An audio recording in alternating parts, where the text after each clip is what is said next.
Warahmatullahi wabarakatuh.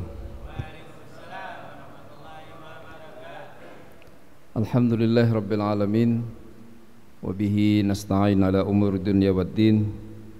Wassalatu wassalamu ala ashrafil anbiya wal mursalin wa ala alihi wa ashabihi ajma'in, amma ba'd. Akhwatal iman, jamaah zuhur yang dimuliakan Allah subhanahu wa ta'ala, tentang belajar akhlak dari rangkaian ibadah di bulan suci Ramadan. Yang pertama, rahimakumullah, kita belajar untuk disiplin dan mampu mengendalikan diri, self control. Kulu washrabu hatta yatabayyana lakumul khaytul abyadu minal khaytil aswadi minal fajr thumma atimmus siyama ilal lail wala tubashiruhun wa antum aakifuna fil masajid. 187 surah Al-Baqarah. Silahkan makan, silahkan minum sampai terlihat garis putih di garis hitam atau di garis gelap, yang itu artinya fajar. Berhenti makan, berhenti minum, jangan melakukan hubungan suami istri, dan diamlah di masjid. Puasa benar-benar mendidik kita disiplin. Salat duhur bisa tepat pada saat azan, bisa diundur. Asar seperti itu, maghrib juga sama, haji juga begitu. Tapi puasa rahimakumullah, bahkan 1 detik jika itu belum masuk maghrib dan kita makan dan kita sadar, maka berarti batal puasanya. Atau 1 detik setelah fajar masih makan atau masih minum dan sadar, itu juga batal puasanya. Maka mereka yang berpuasa, mereka pasti harusnya terlatih untuk sangat disiplin, sangat peduli soal waktu. Dan itu terbukti di Ramadan ini, kita peduli sekali kapan harus bangun. Gak mungkin orang puasa Ramadan bilangnya kesiangan, bangunnya sebelum subuh. 5 menit sebelum subuh saja, sebelum azan subuh, dia sudah mengatakan saya kesiangan. Kenapa? Nggak sempat sahur. Di hari yang lain kita baru bilang kesiangan kalau bangunnya setelah azan subuh, atau sudah qomat, atau mungkin jamaah sudah pulang dari masjid. Maka standar kedisiplinan kita di bulan Ramadan meningkat drastis. Nggak mungkin seenaknya mau sholat maghrib. Di hari yang lain ada yang sholat maghrib 15 menit setelah azan, atau bahkan kadang-kadang 30 menit setelah azan, bahkan gak tahu kapan waktu maghrib. Di bulan Ramadan kita begitu disiplin, minimal sekali tahu persis kapan azan subuh, tahu persis kapan azan maghrib. Yang kedua, rahimakumullah, kita juga belajar akhlak untuk berempati dan memiliki kepedulian sosial di bulan suci Ramadan ini, persis mengikuti Rasulullah sallallahu alaihi wasallam. Kana ajwadun nas wa kana ajwadu ma yakun fi Ramadan hina yalqahu Jibril karih al-mursalah, yang bercerita Rasulullah sallallahu alaihi wasallam itu ketika tiba di bulan Ramadan sangat dermawan, sebagaimana beliau adalah orang paling dermawan di luar bulan Ramadan, seperti angin yang bertiup, sangat peduli dan mau berempati, karena tidak semua yang berpuasa pasti memiliki menu yang nikmat untuk berbuka. Man aftara sha'iman falahu mithlu ajri as-sha'im ghaira annahu lam yanqus min ajrihi syai'. Mau memberikan iftar kepada orang lain, tidak hanya mengurusi syahwatnya saja. Kita belajar akhlak itu di bulan Ramadan. Yang ketiga, rahimakumullah, kita belajar untuk berterima kasih dan ikhlas kepada Allah Subhanahu wa taala. Kita sadar betul puasa ini kewajiban dari Allah, dilakukan untuk Allah, maka berterima kasihnya kepada Allah. Kata Allah, as-siyamu li wa ana ajzi bih. Puasa itu untukku, aku yang akan balas. Beda sekali dengan ibadah yang lain. Ada rasa sedikit bahagia kalau dipuji. Masya Allah solatnya, Masya Allah haji mabrur, Masya Allah umrah maqbulah, Masya Allah sedekahnya. Puasa, ada yang pernah ngomong ke kita, Masya Allah puasanya? Nggak ada. Nah, puasa ibadah tanpa bentuk.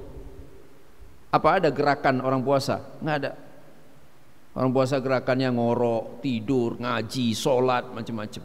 Nggak ada gerakan yang seragam ketika orang sedang berpuasa. Maka puasa ibadah yang tak terlihat, melatih syukur dan keikhlasan. Yang keempat, rahimakumullah, di bulan suci Ramadan kita belajar penguatan spiritual yang berdampak pada perbaikan moral. Wa antasumu khairul lakum, 184 Al-Baqarah, di penghujung ayat itu. Puasa itu lebih baik untukmu. Spiritual karena perintah Allah. Tapi begitu kita berpuasa karena Allah, serius puasanya, maka moral ikut terkoreksi, moral ikut terbenahi, rahimakumullah. Karena begitu berpuasa maka semuanya harus dikendalikan.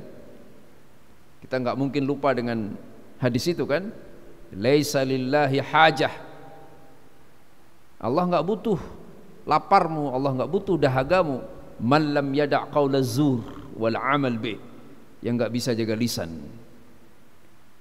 Puasa benar-benar mengendalikan kita, memberikan kita efek spiritual yang luar biasa, yang berdampak pada perilaku yang lebih baik, terjaga lisannya dan seterusnya. Mana ada orang berpuasa seenaknya? La, pasti akan sangat bertanggung jawab, persis sebagaimana dipesankan Nabi, wa idza kana yaumu shaumi ahadikum fala yarfath. Ketika ia sedang berpuasa, janganlah ia mengucapkan kata-kata yang tidak baik. Wa in sabbahu ahadun aw qatalah falyaqul inni shaim. Kalau dia dipancing, dicaci, dihina, atau bahkan diancam bunuh, dia dengan sederhana cukup menjawab, saya sedang puasa. Masya Allah. Penguatan spiritual yang berdampak pada penguatan moral. Yang kelima, rahimakumullah, berpuasa itu melatih kita untuk memiliki akhlak penuh tanggung jawab dan bekerja sama dengan orang lain. Coba lihat Bapak, apa ada kehebohan penentuan kapan sholat 5 waktu? Nggak ada. Apa ada kehebohan penentuan kapan haji? Nggak ada. Tapi selalu ada kehebohan penentuan Ramadan, kapan hilal 1 Syawal. Aywa. Masalah tanggung jawab. Masalah tanggung jawab. Jangan sampai orang puasa belum masuk Ramadan. Kenapa? Karena haram berpuasa 1 hari sebelum Ramadan. Jangan sampai orang masih berpuasa padahal sudah masuk 1 Syawal, karena haram berpuasa di 1 Syawal. Maka ibadah Ramadan, di dalam ibadah Ramadan kita diperlihatkan, bahkan untuk penentuan ibadah Ramadan itu sendiri, suasana tanggung jawab dan suasana kerjasama yang luar biasa, rahimakumullah. Karena nggak ada orang lihat hilal sendirian. Emang ada perintahnya, masing-masing lihat hilal. Berantakan kita Ramadannya, rahimakumullah. Lihat hilal pasti bersama-sama, lihat hilal pasti dilakukan dengan penuh tanggung jawab. Maka heboh, normal heboh, karena harus dipertanggungjawabkan, nggak main-main. Yang ke-6, Ramadan mengajari kita untuk menjadi pribadi yang jujur. Iya, nggak ada yang tahu. Iya kan Bapak-bapak? Nggak ada yang tahu. Nih, menurut Bapak-bapak saya masih puasa nggak? Nggak tahu kan? Boleh aja kan belagu kayak ustadz pakai peci segala, ada jenggot dikit, puasa kagak? Boleh nggak? Boleh aja, nggak ada yang tahu. Tuh ustadz pakai dalil lagi lah, ini mau ceramah, kerongkongan kering, minum dulu dikit ah, masa Allah nggak ngerti? Boleh nggak? Nggak ada yang tahu. Istri kita di rumah, emang kita tahu dia masih puasa? Nih Pak, coba kalau hari Sabtu Ahad lagi nggak kerja, main ke musola, yang paling melilit perutnya, apakah itu yang paling bagus puasanya? Enggak kan? Kemana-mana ngomong, lapar banget ya Allah, aus. Bukan itu yang paling bagus puasanya. Puasa itu tentang kejujuran. Puasa itu melatih integritas. Rahimakum. Kalau dia nggak puasa aja. Kenal beberapa orang yang memang belum sanggup. Wallahu alam kenapa nggak sanggup? Terang-terangan. Karena memang nggak bisa disembunyiin. Buat apa disembunyiin? Nggak puasa udah nggak puasa. Tapi yang puasa ya puasa. Rahimakumullah. Dia tetap puasa. Walaupun seharian dalam kesendiriannya, dia bekerja dalam ruangannya, private, nggak bersama orang lain. Dia boleh banget minum, boleh banget bawa nasi bok atau apa, tapi dia jaga dirinya. Itu istimewanya ibadah suci di bulan Ramadan ini, rahimakumullah. Dan yang terakhir, yang ketujuh, di Ramadan kita belajar untuk menjaga kebersamaan dan solidaritas. Ibadah taraweh, iya, Nabi cuma melakukannya 3 kali saja secara berjamaah. Dan ulama mendalilkan sikap Nabi itu agar jangan sampai ibadah ini berubah menjadi, tarawih berubah menjadi wajib.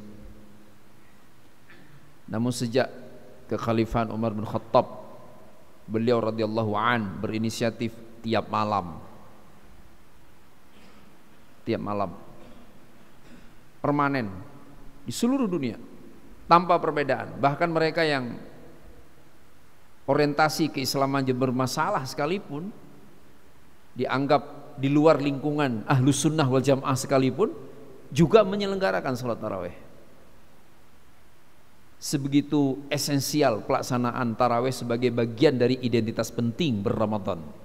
Enggak tarawih ya enggak kerasa Ramadannya. Suasana Ramadan itu malamnya adalah suasana bertaraweh. Maka bayangkan jika nggak ada kebersamaan di sana, apa mungkin taraweh bisa terselenggara? Nggak mungkin. Spirit awal, inisiatif Umar bin Khattab itu kan dari apa yang beliau saksikan di Masjid Nabawi. Orang datang, masing-masing sholat sendiri-sendiri pada Isya. Ada yang berjamaah, bertiga, berempat sama keluarganya, ada yang sendiri. Satu masjid tapi tidak ada kebersamaan. Maka kemudian diputuskan, ditunjuk imam, ada terlihat kebersamaan kita, berjamaahnya kita agar terlihat. Dan ini sejalan dengan hadis Nabi SAW. Benar, Nabi hanya 3 kali yang tercatat sepanjang beliau berpuasa, antara 8 atau sampai 9 kali Ramadan. Tetapi Nabi mengatakan dalam hadisnya, semasa hidupnya, apa kata Nabi SAW? Orang yang sempat sholat malam bersama imam sampai selesai, maka berarti seolah-olah ia sholat semalam suntuk. Perlu solidaritas, sikap solider, rahimakumullah, tenggang rasa dalam kebersamaan. Kenapa? Karena enggak semua orang, enggak di semua tempat tarawih itu diselenggarakan dengan cara yang sama. Sholat iya, tapi rakaat masih ada yang tetap menganggap 4 lebih baik daripada 2. Apa terus gara-gara di lingkungan kita masjidnya enggak 2 terus kita enggak jadi sholat? Masih ada yang mencukupkan dirinya hanya dengan 8 saja, dengan berbagai alasan. Padahal jelas-jelas di Mekah dan Madinah sana rakaatnya 20. Ya. Dan masih ada di beberapa masjid walaupun langka, mereka mengatakan terlalu bercanda kalau 20, kita sholat 36. Rahimakumullah. Masih ada yang 11 rakaat nggak boleh lewat 30 menit. 30 menit lewat 30 detik berarti imamnya dipecat. Sementara di tempat lain 11 rakaat nggak boleh kurang 2 jam. Kita sedang menghadap Allah, bukan sedang ngumpulin kupon. Maka ada beragam persepsi tentang tata cara pelaksanaannya. Yang penting semuanya peduli tentang sholatnya, peduli tentang syarat dan rukun sholatnya, peduli tentang tumak ninahnya, peduli tentang i'tidalnya. Di Ramadan ini kita benar-benar dilatih. Kecuali kita nggak kemana-mana, rahimakumullah, kita kan makhluk bergerak. Umat ini bukanlah umat yang eksklusif hanya diam saja. Mereka diperintahkan untuk famshu, melakukan perjalanan di muka bumi. Maka kita akan ketemu dengan masjid dengan beragam model pelaksanaan taraweh. Atas dasar kebersamaan dan solidaritas kita sholat, rahimakumullah. Bahkan imam pun seperti itu kan. Ia bersedia menyesuaikan dirinya dengan standar kebiasaan yang sudah sering berlaku di masjid itu. Apa boleh?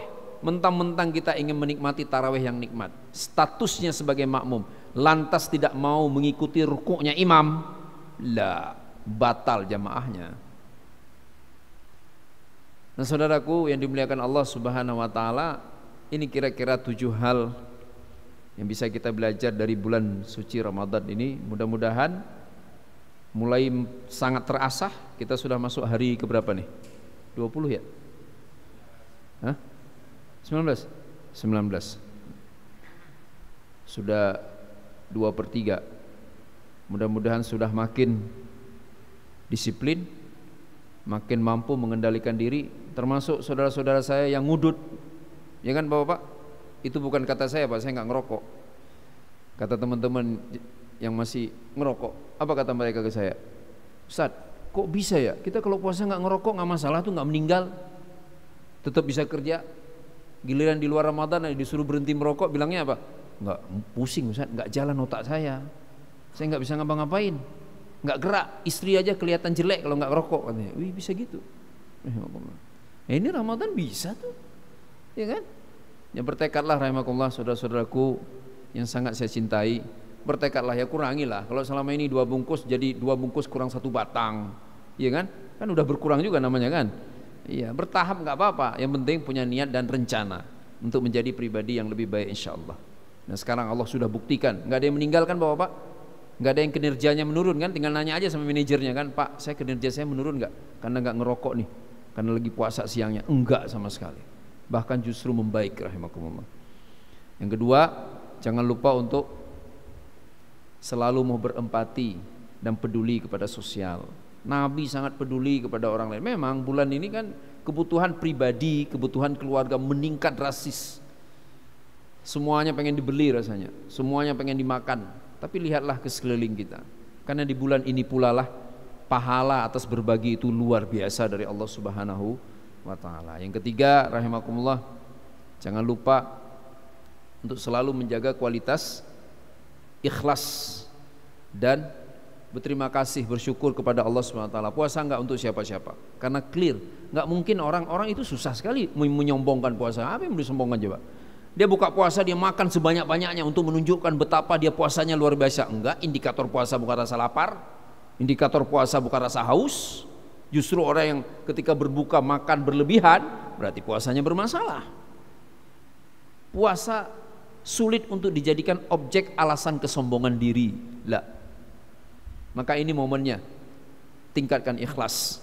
Beribadah tok karena Allah Subhanahu wa taala. Berterima kasih sebesar-besarnya pertama sekali harus kepada Allah Subhanahu wa taala. Yang keempat, rahimakumullah, manfaatkan penguatan spiritual agar berdampak pada perbaikan moral. Ini yang mungkin agak belum maksimal terasa, khususnya di jalan.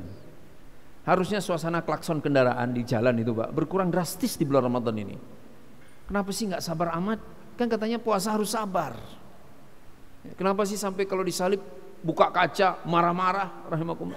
Nggak ada perubahan pemandangan di jalan. Mau puasa nggak puasa? Lah spiritualnya luar biasa, taraweh jalan, tadarus jalan. Begitu disulut langsung tersulut. Harusnya berubah rahimakumullah.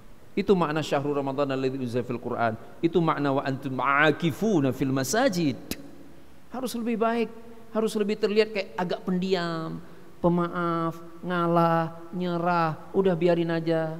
Itu baru berdampak spiritualnya. Yang kelima, tunjukkan tanggung jawab. Benar, tadi contoh yang diberikan tanggung jawab saat menentukan hilal di awal Ramadan dan di penghujung Ramadan. Tapi harus ada tanggung jawab dan keinginan untuk kerjasama. Ada tanggung jawab. Bayangkan kalau nih bapak-bapak, bayangkan si muazin yang ditunjuk untuk azan maghrib, dia lupa kalau dia tugas muazin Pak. Dia makan satu piring, habis itu sadar, la ilaha illallah, saya kan harus azan maghrib. Apes nggak kita di rumah, Pak, nunggu azan maghrib? Apes lah. Dia harusnya kan minum aja seteguk, bismillah, alhamdulillah dhahabat dham'an wa tallatil uruq wa thabatal ajru biidznillah. Langsung dia azan kan? Allahu Akbar. Ini enggak, dia minum dulu, gorengan dulu, nambah nasi dulu. Udah 15 menit, Pak. Lagi kita di rumah, ini gimana sih kapan bukanya? La ilaha illallah. Gara-gara muazin maghrib enggak tanggung jawab. Ya, harus ada tanggung jawab dan kerjasama yang baik. Ini kita latih, rahimakumullah. Apapun posisi kita, harus ada tanggung jawab dan kerjasama. Taib, rahimakumullah, sudah habis waktunya. Semoga ada manfaatnya buat kita bersama. Semoga moral akhlak kita, atau di dunia modern lebih sering disebut dengan istilah karakter kita, bisa membaik di bulan suci Ramadan ini. Mohon maaf jika ada kesalahan. Sama-sama kita tutup dengan kafaratul majlis. Subhanakallahumma bihamdika asyhadu an la ilaha illa anta astaghfiruka wa atubu ilaik. Billahi taufiq wal hidayah. Wassalamualaikum warahmatullahi wabarakatuh.